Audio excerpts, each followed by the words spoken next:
Phone की घंटी बजी और शिवानी ने फ़ोन उठाया। उधर से कोई बोला, भाभी, और रोने की आवाज़ आने लगी। शिवानी ने प्यार से पूछा, क्यों रो रहे हो, छोटे बच्चे की तरह? अमित रोते हुए बोला, भाभी, और फिर सुबकने की आवाज़ आने लगी। शिवानी बोली, पहले चुप हो जाओ। अमित थोड़ा शांत होकर बोला, भाभी, प्लीज़ भैया को छुड़ा दो। मुझसे ऐसी बात मत करो, मैं फ़ोन रखती हूँ। शिवानी ये कहते हुए फ़ोन रखने लगी। तभी उधर से आवाज़ आई, भाभी प्लीज़ फ़ोन मत रखना। भाभी, भैया की गलती नहीं है। क्या कह रहे हो तुम? तुम्हें पता भी है मुझे तुमसे इस विषय में कोई बात नहीं करनी। कुछ और बात है तो बताओ। भाभी, मैं जानता हूँ, अमित रूंधे हुए स्वर में बोला। शिवानी ना चाहते हुए भी थोड़े गुस्से से बोली, क्या जानते हो? यह कि भैया ने आपको मारा, और क्यों मारा ये भी जानता हूँ। अमित थोड़ा धीरे से बोला। शिवानी को अब गुस्सा आने लगा और वो थोड़ी तेज़ आवाज़ में बोली, ये सब कहने को तुम्हें किसने कहा? भाभी, किसी ने नहीं। मम्मी पापा तो किसी वकील से मिलने गए हैं, उन्होंने तो आपसे बात करने को मना किया है, अमित ने जवाब दिया। तो फिर क्यों बात कर रहे हो तुम इन सब बातों में मत पड़ो। शिवानी गुस्से से बोली। कैसे ना पढ़ूं? वो मेरे बड़े भाई ही नहीं सब कुछ है। मैं उनके बिना कैसे जीऊँगा? गलती मैंने की और सज़ा भैया भुगत रहे हैं। अमित कहकर चुप हो गया। तुमने कोई गलती नहीं की। तुम्हारे भैया ने मुझे मारा है, एक बार भी नहीं, दो बार। पहले थप्पड़ मारा, फिर अगले दिन गला दबाने की कोशिश की। शिवानी झुंझुलाहट में सब बोल गई।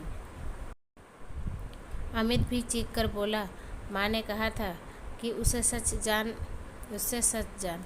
उसने अमित की स्कूल की यूनिफॉर्म की टाई और बेल्ट क्यों छुपाई थी? वो भैया को बार बार फ़ोन करके परेशान किए जा रही थी। भैया ने बताया था कि आपने ऐसा कुछ नहीं किया। उन्होंने कहा आप झूठ बोल रही हैं। आप चाहती हैं ही नहीं कि मैं पढ़ूं। बस भैया को गुस्सा आ गया। मैंने सोचा भैया जब शांत हो जाएंगे तो मैं सच बता दूंगा। तुम क्या कह रहे हो? तुम्हें पता भी है? शिवानी हैरान होकर बोली। अमित धीरे से बोला, हाँ भाभी, मैं जानता हूँ मैं क्या बोल रहा हूँ। 24 जनवरी सुबह 5 बजे आप दोनों बेंगलुरु के लिए निकल गए थे। मुझे लगा था उस दिन मैं स्कूल की छुट्टी कर लूँगा, पर मम्मी पापा बोले नहीं, कोई छुट्टी नहीं, स्कूल जाओ। स्कूल में मेरा टेस्ट था और मैंने याद नहीं किया था।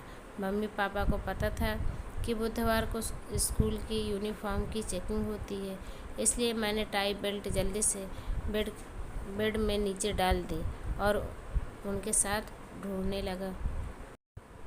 बस ढूंढते ढूंढते समय कट गया। मम्मी को लगा आप छुपा कर गई हैं।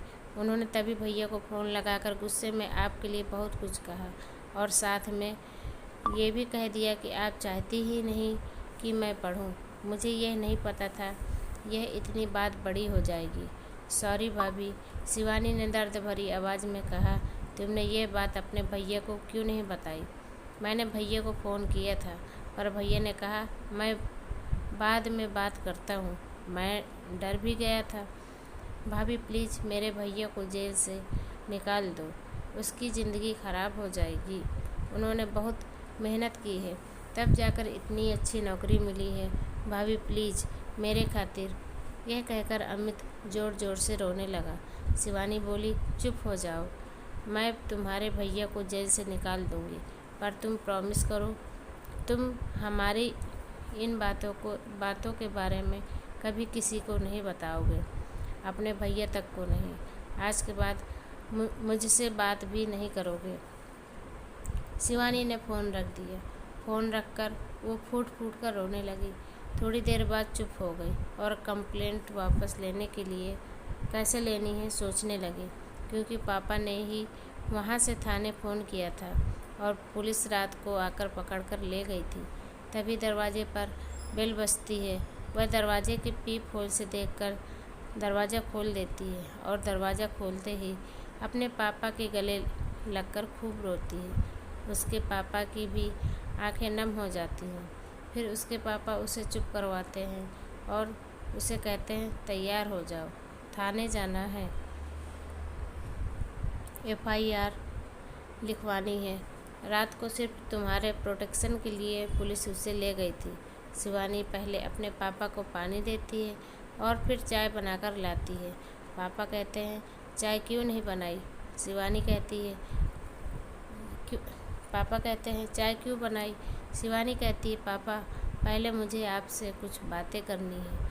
और फिर वह बैठकर सब बातें बताती है।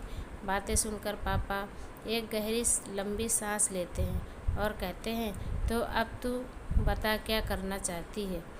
दुखी मन से पूछते हैं पापा मुझे कुछ नहीं करना, बस आप उस इंसान को जेल से निकलवा दो और मैं अपनी ज़िंदगी खुद जीऊँगी।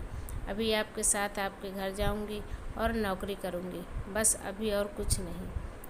उसके पापा उसके सर पर हाथ रखकर एक लंबी सांस लेते हैं और कहते हैं बेटा वो तेरा घर है और सदा तेरा ही रहेगा। भावुक हो उठते हैं, फिर अपने को संभालते हुए कहते हैं तू जो चाहे कर, बस खुश रहने की कोशिश कर।